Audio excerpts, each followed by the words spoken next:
sırada önce gene çok ünlü bir şefimiz var ama önce bir videomuz var değil mi? Bir videomuzu izleyelim, daha sonra kendisini takdim edelim.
Bir şef Patrick Roger, özgürlüğü, tutkuyu ve malzemeleri sürekli yeniden keşfetmeyi seven bir şef. Kendini böyle tanımlıyor.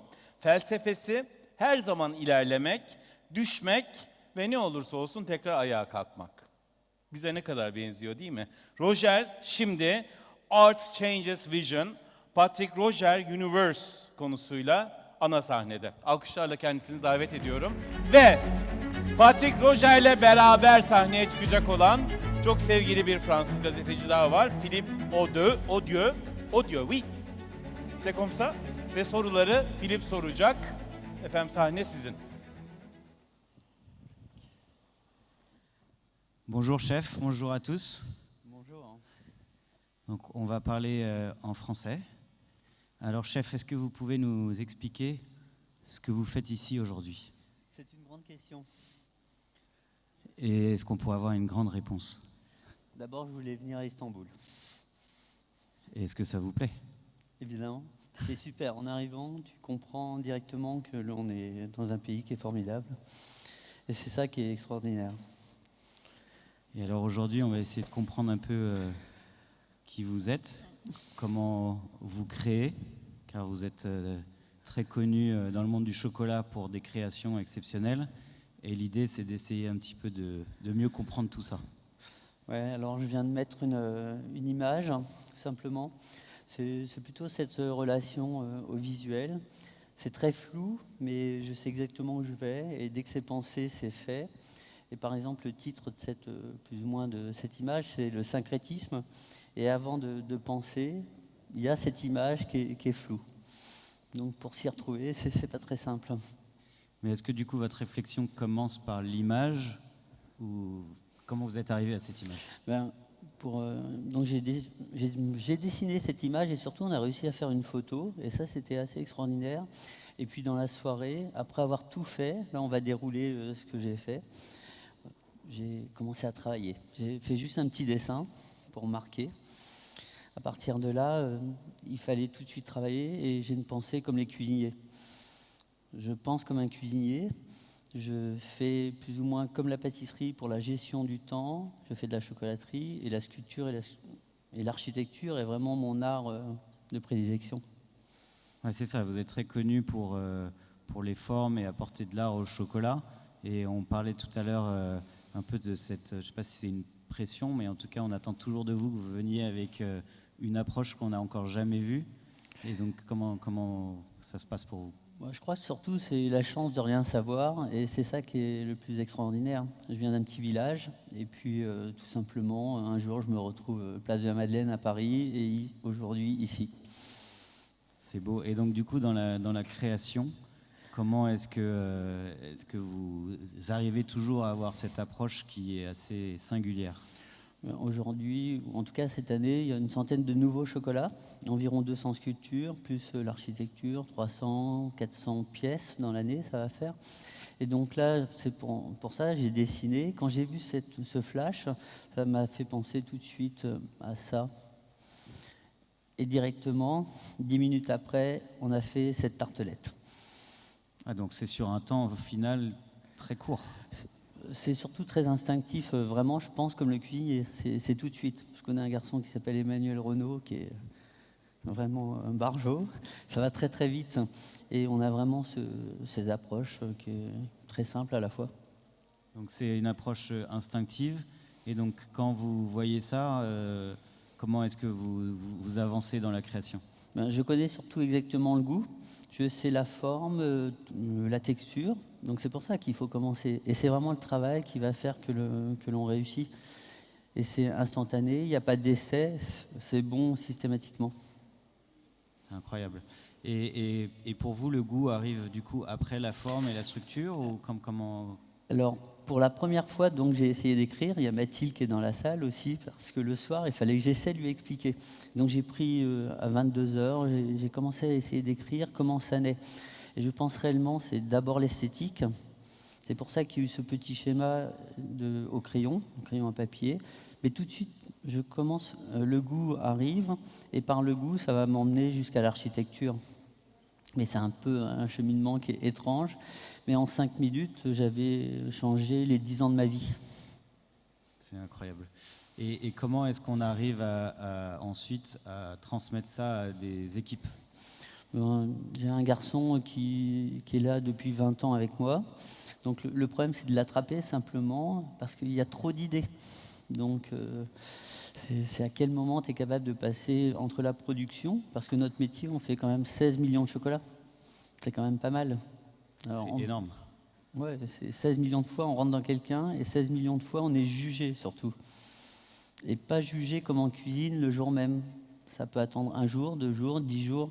Et notre pire ennemi, souvent, c'est quand même le consommateur. Dans quel sens ça devient votre ennemi? Parce que je pense et je gère cuisine et pâtisserie. Donc la pâtisserie ou du pain, je ne comprends pas pourquoi on mange le pain le lendemain. Pour moi, c'est impossible. Il n'y a pas de sujet. Et donc vous pensez que les clients, parfois, on va avoir des difficultés à comprendre la création et ce qu'il y a derrière ou... Non, c'est surtout qu'on pense que le chocolat, c'est un produit de longue conservation. Sauf que nous, comme on pense cuisine, donc c'est du frais. C'est comme si vous aviez du maquereau, j'en sais rien, à manger. Il ne faut pas attendre le lendemain, c'est sûr qu'il y a quelque chose. Et c'est ça qui est le plus dur, et ça m'exacerbe. Parce que si on n'arrive pas à transmettre ça, donc on sait faire le meilleur. Même ma grand-mère, elle mettait ça dans son placard. Et comme c'était l'enfant chétif, je ne sais pas quoi, elle le gardait, puis ça pourrissait. D'accord. Et donc du coup, pour vous, en fait, les créations, elles devraient être consommées comme dans un restaurant à la minute, quoi, presque. Oui, pour nous, le cheminement est un petit peu plus long, mais c'est quand même très proche. Il ne faut surtout pas penser longue conservation. D'accord. Et alors, une fois donc, que vous avez eu cette structure, comment ça évolue? La structure, surtout, elle passe aussi par, pour moi, ce qui est le plus important, ce que j'ai vu dans tous ces cuisiniers que j'ai rencontrés dans ma vie, ils ont le geste aussi.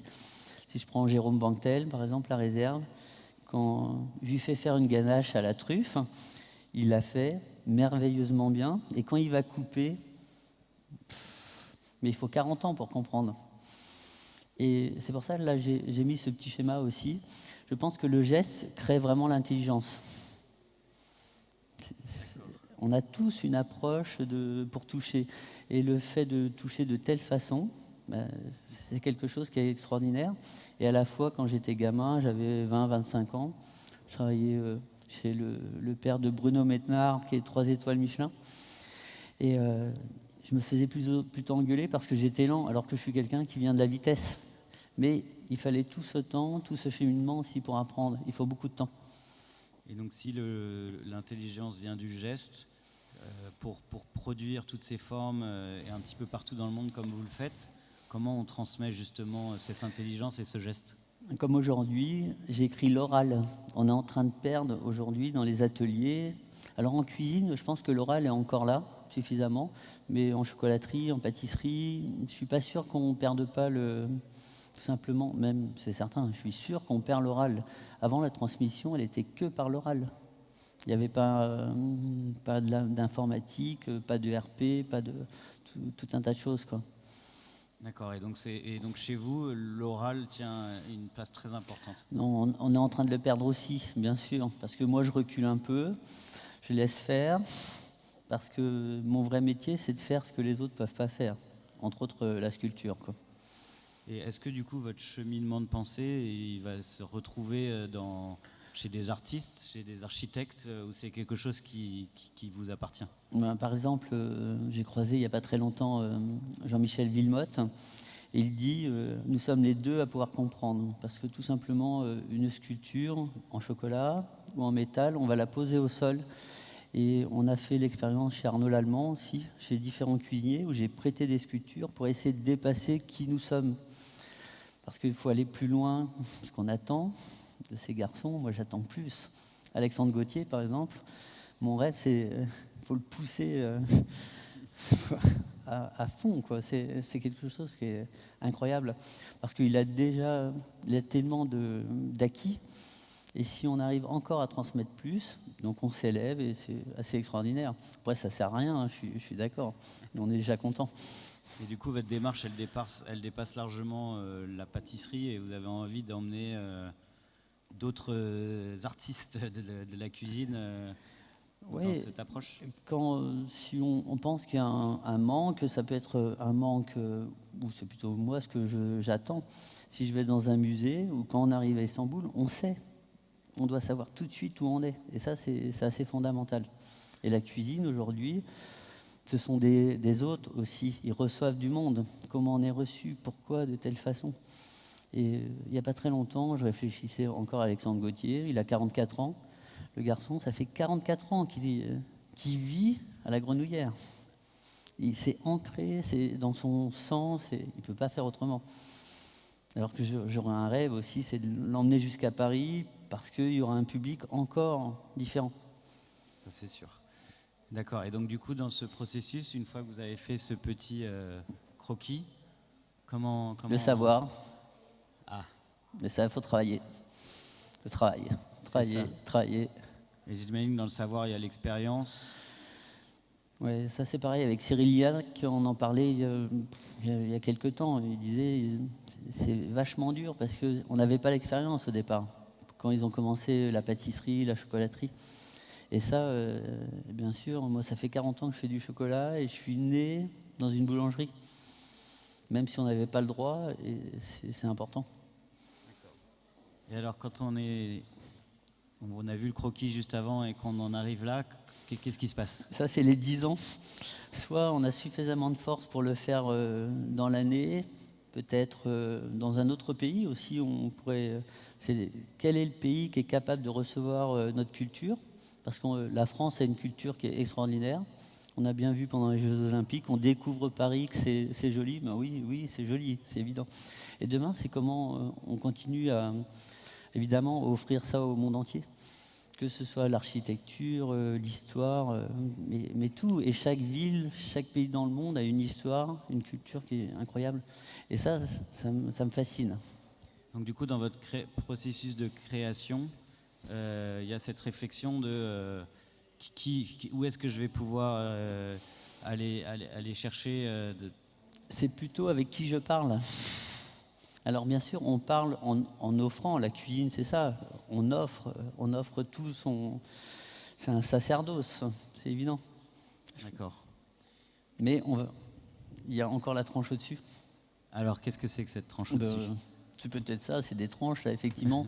Je viens de penser aux tranches, mais c'est plutôt demain la future évolution. Et en termes d'image, je vois pas le citron comme quelqu'un de normal, quoi. Et Picasso et Gertrude Stein, en 1905, elle disait « Je suis la seule à pouvoir comprendre Picasso ». Donc aujourd'hui, moi, je partage avec Mathilde, plus, parce que, bon, elle a le cerveau qui tourne très très bien. Et puis, si on avance un peu dans les images, tout simplement, ça, c'est l'intérieur du chocolat. Mais là, on n'est pas encore dans l'intérieur de l'intérieur, c'est ce que l'on voit à l'œil nu. Et c'est ça qui est fascinant. Et par exemple, Mathilde, qui est ingénieure, elle va m'expliquer, parce que moi, je ne sais pas. Et le fait de ne pas savoir, ça m'a permis d'arriver là aussi. Je n'ai pas besoin de savoir pour avancer. C'est devenu c'est la connaissance empirique qui parle et quand la non-connaissance scientifique qui vous a amené à peut-être aller plus loin que si vous aviez tout su dès le départ. Oui, parce que j'avais pas d'appréhension, rien du tout, je ne savais pas. Donc vraiment, c'est très simple. Là, on rentre dans la matière aussi, mais on la voit à l'œil nu à ce moment-là. Il faut imaginer que, pareil, 1908, je crois qu'il découvre l'atome. C'est l'époque de Le Corbusier aussi. Et Mathilde, elle dit « Tout tient par le vide ». C'est le vide qui nous tient. Et là, tu te dis « Mais c'est quoi ?» Comme la vache, elle n'a pas du lait de façon naturelle aussi. Moi, je croyais encore il y a 2 ans, et je viens d'un village où il y avait 11 fermes. Mais non, il faut qu'il y ait des petits pour avoir du lait. C'est sérieux. Est-ce qu'on peut explorer cette idée où c'est le vide qui nous tient comment... Oui, sur la notion des atomes ou les cellules, tout simplement. Les cellules, elles se divisent pour se multiplier. C'est quand même un des seuls problèmes mathématiques où ça se divise pour se multiplier. Mais je ne savais pas non plus, quoi. C'est catastrophe. Comme je ne sais pas éplucher des légumes. Alors là, de nouveau, on avait des formes. Donc moi, tout à l'heure, j'ai cru que c'était vos fameuses créations signatures. Les demi-sphères. Voilà, les demi-sphères. Mais non. Non, là, c'est tout simplement sur le beurre de cacao, comment il va cristalliser. Donc, on le laisse cristalliser et puis il va prendre des formes qui sont complètement dingues. Parce qu'il y a 4 molécules à l'intérieur du beurre de cacao, 2 qui durcissent en 3 minutes, une à 48 heures. Et puis une qui est complètement anarchique, qui se promène tout le temps. C'est pour ça qu'il y a le blanchiment gras. D'accord. Et moi, je joue beaucoup avec toutes ces matières, hein, parce que la sculpture, je peux la garder pendant une éternité, quoi. Et la couleur aussi, non? Et la couleur, évidemment. J'ai apporté la couleur il y a une 30aine d'années. Il y a un garçon qui s'est assis à côté de nous tout à l'heure, je l'ai pas vu depuis je ne sais pas combien de temps. Et je gagne la Coupe du Monde il y a 30 ans, grâce à une demi-sphère. Elle était comme vos yeux. Alors ça, ouais, c'est une image qui Empirique. interroge. Ouais. Elle est empirique, mais à la fois, c'est comment on continue donc, de ce petit pois, de la boîte de petits pois, de comment on a créé cette tartelette, je vais arriver jusqu'à comment on va exposer demain. Donc ça, c'est le lieu où on expose, donc c'est l'architecture. Et là, seul mon japonais, quand il avait 10 ans, on a passé 10 ans de notre vie ensemble, c'est-à-dire 30 ans, hein, à 120 heures par semaine. Et il dit, ça le fait chier, quoi. Parce qu'il sait que c'est déjà construit. Et demain, si on est un petit peu plus fort, on ira encore plus loin. Alors, qu'est-ce qu'elle veut dire pour vous, cette image? Bon, c'est surtout le lieu, c'est comment demain on expose, comment on continue à partager. Parce que peut-être que le plus grand message, c'est de partager notre métier, la cuisine, faire dormir les gens, la pâtisserie, tous ces métiers sont quand même, ça nous remplit de gourmandise. Et je pense que c'est ça qui est le plus beau. Donc, dans votre processus de création, on a compris qu'il y avait un peu des fulgurances, et que voilà, il y avait tout un cheminement, mais vous allez jusqu'à comment vous allez le présenter aux clients. On disait qui va pouvoir le recevoir, mais c'est aussi comment on va pouvoir les aider à le recevoir, c'est ça? Mais c'est vraiment la question, c'est comment on mange, comment on dort aussi. C'est pour prendre quelque chose qui est plus simple, qui est proche. C'est comment demain on dort.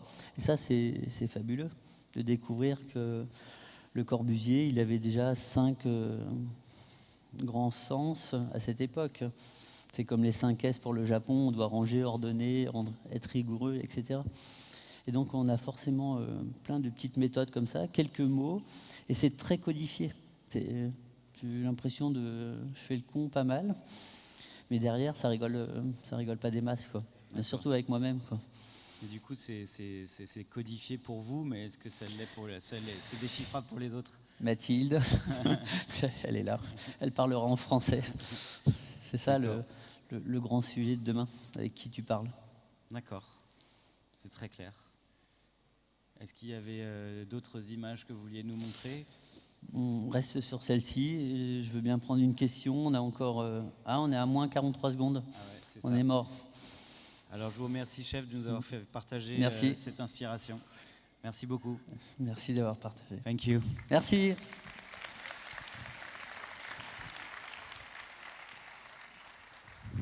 Thank you very much. Merci beaucoup. Un petit cadeau. Merci beaucoup. Petit souvenir d'Istanbul. Merci Istanbul. Merci Patrick. Merci beaucoup. Merci Merci. Patrick. Au revoir.